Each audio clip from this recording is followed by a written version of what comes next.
Hi guys, welcome to Robin Hood Diaries this evening. We might go a little bit over tonight because I can't really skate over this one too well.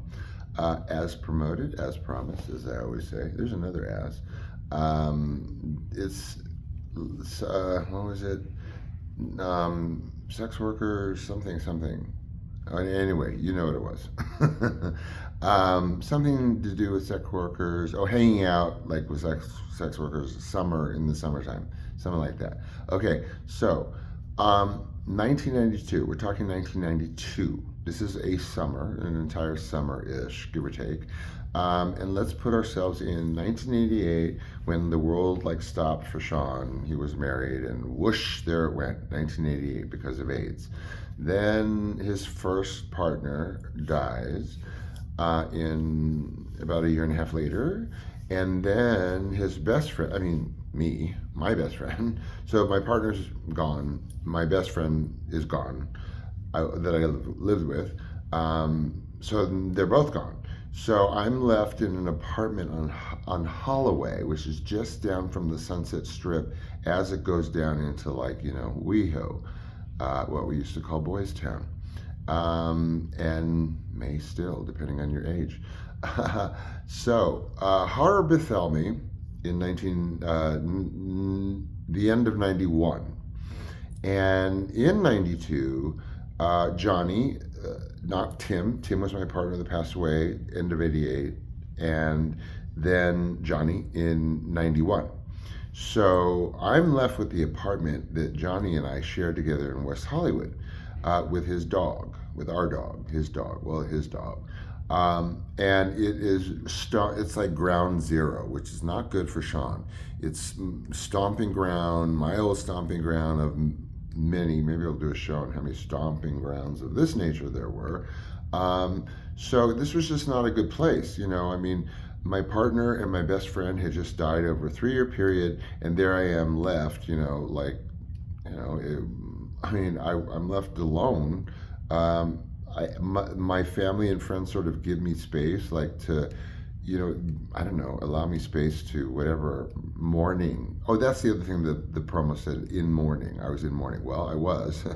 And everyone sort of backed off, like for a year, it feels like, and just let me do my thing. Not good for Sean. Again, not good. Monitor Sean. Keep an eye on Sean. Someone needs to touch base with Sean because he will fall off the face of the earth and bounce into, a black hole. So I'm right in the middle of this. Johnny had just died. We have this apartment. I am now there alone.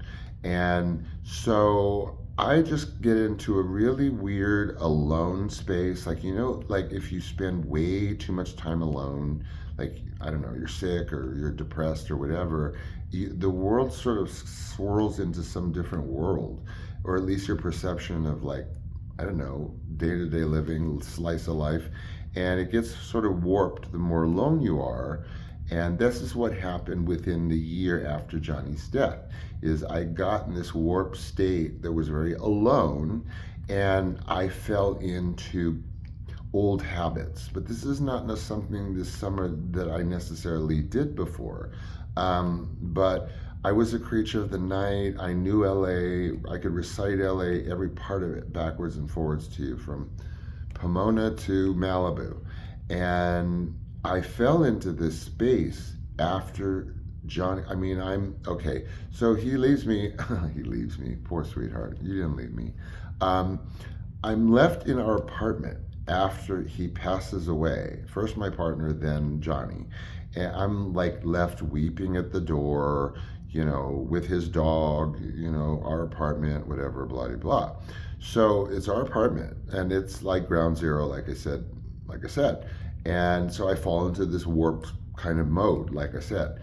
And I, as being a creature of the night, sort of bled into a group of folks, like fell into a group of folks that were safe for me. They didn't know anyone I knew. I didn't know anyone that they knew necessarily. Like, not, it's like a fast friends with somebody that you know nothing about, really.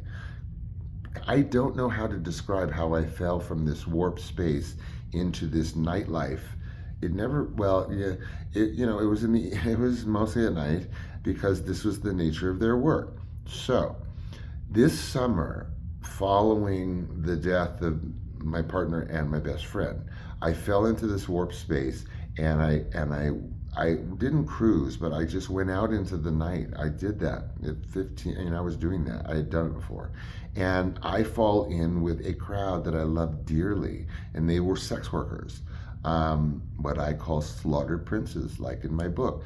And okay, so we had Miss Jamaica. This is, we didn't have trans words, so, she was just Miss Jamaica. A boy, Chris from Chico, Northern California, like way up there by Eureka. A local boy named Peter. Sweet thing. He used to like to put on a dress every once in a while in public, but then take it right off. It was a thing. Then there was Freddie, who was a frail kind of boy from the South. So here I am, Freddie, Chris, Peter, and Miss Jamaica running around Santa Monica Boulevard. Like, I mean, you guys, I would go like of Miss Jamaica and Peter and Chris from Chico, and Freddie from the South. I was very kind of territorial, falling into this warped summer of alone night, like joyriding, love. I don't know what it was, and I would do things like Freddie had a trick. I mean, a John that just did something so horrible to him, I can't repeat it. Much less on air. I have trouble repeating it to people what happened. He was so humiliated. So he comes back to kind of ground zero, what was called Vaseline Alley, where some sex workers were working out of, so to speak. And so he lets me know what had happened to him. And it was just sort of similar, like the kind of thing that I was doing, the way I was feeling, that I sought out this person that humiliated him so terribly, Freddie from the South. And all I wanted to know was, what kind of car did he drive? Because they all worked at this Vaseline Alley area. Chris, Peter, Miss Jamaica, and Freddie, the younger set. And you're probably wondering, like, well, what does this have to do with like slaughtered princes? Like, why are you calling them slaughtered princes? Peter, Chris, Freddie, and Miss Jamaica. Why are you doing that? Well, guess what? They were sex workers. And I was running with the wolves, as I say in the preview. And yeah, they were slaughtered princes. They were young sex workers, like from maybe 18 to early, like, I don't know, drinking age. And I ran with the wolves. And what does this have to do with slaughtered princes? Well, guess what? I know who their clients were. I saw them. They were slaughtered princes, trust me. Anyway, so I got even with Freddie's John, and well, let's just say, like, when people like spray paint and stuff, it's sort of like that. And he was his car and whatever, and I didn't give a fuck. Freddie, I didn't. So this now is swirling around, going on this summer of love, in a very strange kind of way. I bonded I was only 21, and like Peter had this roommate situation up off of Sunset Boulevard, new kind of roommate situation, and like Peter really wasn't supposed to have a roommate situation. I mean, I know none of them had anywhere to go really, but I really insisted on going with him to see this place, this apartment off of Sunset, and I just got a weird vibe off the dude, the roommate, and I don't want to see what it reminded me of. But yeah, so he wasn't there very long. So as you can tell, I was very protective over those what I would call kids, but we were all kids at that time. I was running with the wolves, as I said, and um, a lot of this is grounded in a totally different area of sex work, um, which I'll get into. But there was no sex with these boys, with with these kids, with Chris, Peter, Freddie, and Miss Jamaica. They would stay at my apartment, the one that was Johnny, that was our apartment before he died, and there was never ever any intimacy between me or any of those four, uh, who happened to be sex workers.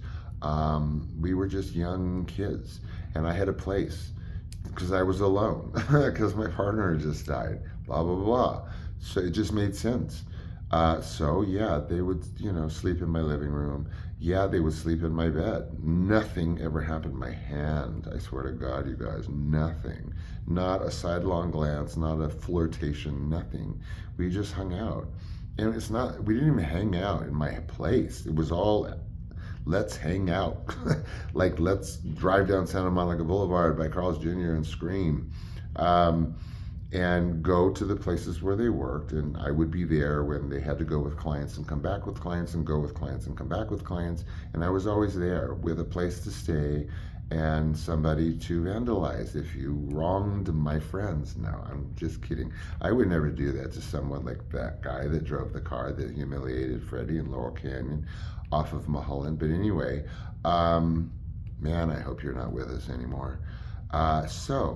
Like I said, this all, in the strangest of ways, is rooted in straight, I was going to say the P word, straight sex work. I guess you would consider straight sex work at the time. We didn't have words for these things at the time. And put yourself living near Sunset and Fairfax, which is where I grew up, in a neighborhood that is sort of ground zero, again, for gay people, gay men. And so I'm in this area, and I am growing up just below Sunset Boulevard.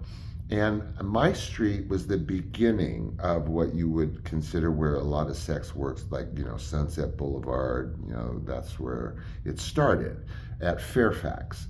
And then it went eastward. So I was Orange Grove, the first street off of Fairfax. Well, that's where like the parade started. And in this parade, nightly, and quite frequently, with a number of folks, the ladies of the evening and children of the night would frequent up and down that block very carefully because it was a little bit higher end sex work on the street than you would have going down the boulevard, like where the tourist area is, Chinese theater. Then it's a whole different thing. It was very, very, very all over. And like my stepdad would walk up there, and one of them said something about like the size of our Labrador's testicles because my stepfather wouldn't like fix the dog. And oh, he loved going up there. That's in my book. But so there was what they called All American Burger. All American Burger was like a big thing. It was a regional thing, but it was like a in and out kind of chain, and there was one up the block. It was up to Sunset and over 2 blocks. And my friend Alessia and I grew up on Genesee. I grew up on Orange Grove. These are all areas within like a Sunset Fairfax area, whatever, I don't know, 3 houses up, then up a little bit. And so we would go to All American Burger all the time. And so would these sex workers, these ladies of the evening, children of the night, ladies, no children. Great organization though, Children of the Night, Google it. And I'm 12 at the time. I'm 10 to 12. I was 10 on Genesee. I was 12 on Orange Grove. I was 9 on Fairholme. And I'm going to All American Burger, and it is very much frequented in that area. It's right in that clustered area of I don't want to say upscale sex workers in the streets, but if you're going to be one, that would be the area. And they clustered there. I was there all the time with my best friend, or just by myself, or with another friend, and I got to know them. They weren't like taking me home or anything, but I got close with at least a couple. One of them, showed up with a black eye one day. I mean, what goes with the territory. Two, like I said, that I would consider like people that I'm not close to, but in that sort of milieu, and others.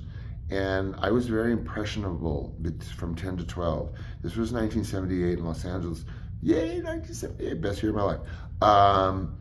And it was just a different place, a different time. Yes, you found boys like me, gay boys, who just happened to have an affinity for female sex workers that I hung out with up Sunset and over 2 blocks to Curson, I think it was. Okay, well, I'll back off now. I've gone deep on everything. I don't even know where I'm at with time, but hopefully not too bad. And hopefully I fulfilled my obligations to keep with the topic this evening, as I always try to do. So take care, be safe, and I love you, and I adore you guys for putting up with me and my stories, and that's about it. Go do anything and everything I wouldn't do. Take care, and I'll see you tomorrow. Okay, bye.